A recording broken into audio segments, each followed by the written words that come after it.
Good morning friends. आज का दिन 26 अप्रैल 2024। फ्रेंड्स अभी सुबह के 8:58 हो रहा है। आप मेरे स्क्रीन पे देख पा रहे होंगे। फ्रेंड्स आज हमारा live bank Nifty intraday trading का डे फर्स्ट है। आज से हम एक नई जर्नी शुरू कर रहे हैं जिसके अंदर एवरीडे बैंक निफ्टी को हम एनालाइज करते रहेंगे इंट्राडे के प्रोस्पेक्टिव से।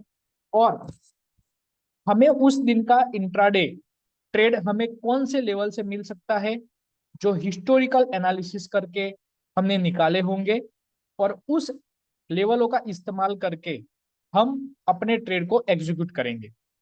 इस पूरी जर्नी में हम प्रॉपर मनी मैनेजमेंट को फॉलो करेंगे। और हमारा एक्सपेक्टेशन है कि हमने अभी 15,000 कैपिटल को इसके अंदर डिप्लॉय किया है। ये एक जो एनालिसिस के साथ ट्रेडिंग का जो स्ट्रक्चर है वो एवरी डे हम लाइव करेंगे। जितने भी ट्रेड हम एग्जीक्यूट करेंगे वो, और उसके अंदर किन किन चीजों का ध्यान रखना होता है एक ट्रेडर को, हमें मार्केट को किस नजरिए से देखना होता है, और मार्केट में क्या क्या पॉसिबिलिटीज बन रही है वो हमें यहाँ पे फाइंड आउट करनी होती है। तो फ्रेंड्स यहाँ पे ये बैंक निफ्टी का डेली टाइम फ्रेम का चार्ट है। यहाँ पे मैंने कुछ 3 लेवल भी मार्क करके रखे हुए हैं, और ये एक ट्रेंड लाइन मार्क किया हुआ है। बाकी नॉर्मल जो चार्ट है वो हम इसके अंदर कोई भी इंडिकेटर का इस्तेमाल नहीं कर रहे।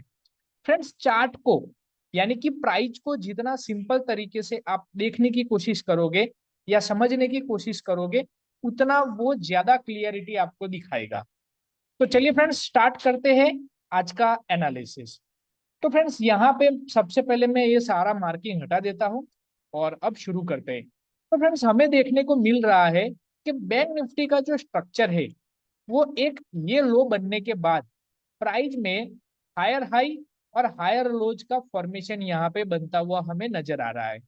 आप देख सकते हो कि एक लो बना यहाँ पे, उसके बाद अगेन यहाँ पे एक लो बना, फिर यहाँ बना, फिर यहाँ पे वो प्रोटेक्ट हुआ।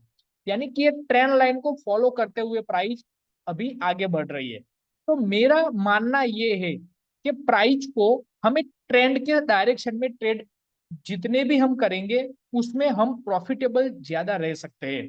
तो इस लॉजिक के साथ हमने आज 3 लेवल निकाले हैं। सबसे पहला लेवल, ये जो लेवल फर्स्ट है वो हमने हिस्टोरिकल एक लेवल निकाला है। किस तरीके से वो मैं आपको यहाँ पे दिखाने की कोशिश करता हूँ। तो थोड़ा पीछे चले जाते हैं हम चार्ट में ताकि आपको और समझ में आए। तो फ्रेंड्स जो पिछला स्विंग हाई था या फिर ऑल टाइम हाई था वो ये वाला था। तो सबसे पहले जब प्राइस ये हाई बना के नीचे गिरा था, गिरने के बाद एक रिट्रेसमेंट हुआ था, और रिट्रेसमेंट के बाद अगेन प्राइस गिरा था, अगेन एक रिट्रेसमेंट हुआ। तो इतना स्ट्रक्चर समझना बहुत जरूरी है क्योंकि अभी लेवल 1 जो हमने निकाला है वो वहां से निकाला है। तो सबसे पहले जब प्राइस गिरा, रिट्रेसमेंट हुआ, उसके बाद ये वाले लो को तोड़ के प्राइस अगेन नीचे गया। जब नीचे गया तब वापस जो रिट्रेसमेंट आया, अब ये रिट्रेसमेंट में अगर ये हाई टूट जाता तो एक हायर हाई फॉर्मेशन बन जाता, क्योंकि ये हाई टूट जाता और दूसरा हाई बन जाता तो ये हायर हाई बन जाता, क्योंकि ये स्ट्रक्चर ऐसे बनेगा। लो ऊपर शिफ्ट हो सकता है क्योंकि ऊपर का लेवल ये टूट जाता तो आगे जाके कुछ ऐसे बन सकता था। बट यहाँ पे ऐसा नहीं हुआ। यहाँ पे क्या हुआ, यहाँ पे इसी लेवल के हाई को बिना तोड़े एक रेजिस्टेंस ले लिया। आप देख सकते हो यहाँ पे। तो ये 2 पॉइंट ऐसे है जहां से हमें क्लियरिटी समझ में आ रही थी कि इस लेवल के बाद प्राइस में बहुत बड़ा फॉल देखने को मिला। तो ये हमारा लेवल 1 हो गया जो एक हिस्टोरिकल रेजिस्टेंस हम निकाल के लेके आए। लेवल 2 क्या है, लेवल 2 जो पिछला स्विंग हाई यानी कि ऑल टाइम हाई बना हुआ था उस लेवल को हमने यहाँ पे मार्क किया हुआ है। तो लेवल 1 और लेवल 2 आप लोगों को आई थिंक क्लियर हो गया होगा। अब हम देखते हैं लेवल 3 हम कहाँ से लाए। फ्रेंड्स आप देख सकते हो कि कल जब प्राइस में मोमेंटम आया तो वो लेवल 2 जो हमारा है उसी के ऊपर वो टकरा के खड़ा हुआ है।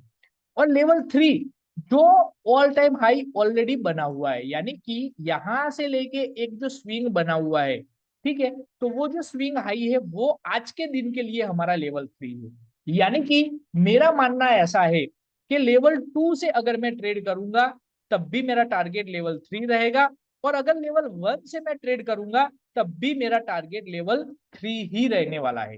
दूसरा, यहाँ पे मुझे ये क्लियरिटी है कि मुझे जाना कौन से डायरेक्शन में, मुझे सिर्फ और सिर्फ बाय साइड का ट्रेड करना है, क्योंकि ट्रेंड कौन सा है, बाय साइड का। तो मुझे यहाँ पे कॉल की डायरेक्शन में ट्रेड करना है, यानी कि ऑप्शन में अगर मुझे ट्रेड करना है तो कॉल साइड का बाइंग पोजीशन या सेलिंग पोजीशन जो भी आप बनाना चाहते हो वो बना सकते हो। तो फ्रेंड्स इस तरीके से आज मेरा प्लान रहेगा ट्रेड का, और मार्केट ओपनिंग होने के बाद हम ये लेवलों पे प्राइस को एनालाइज करेंगे और फिर अपने ट्रेड को प्लान करेंगे।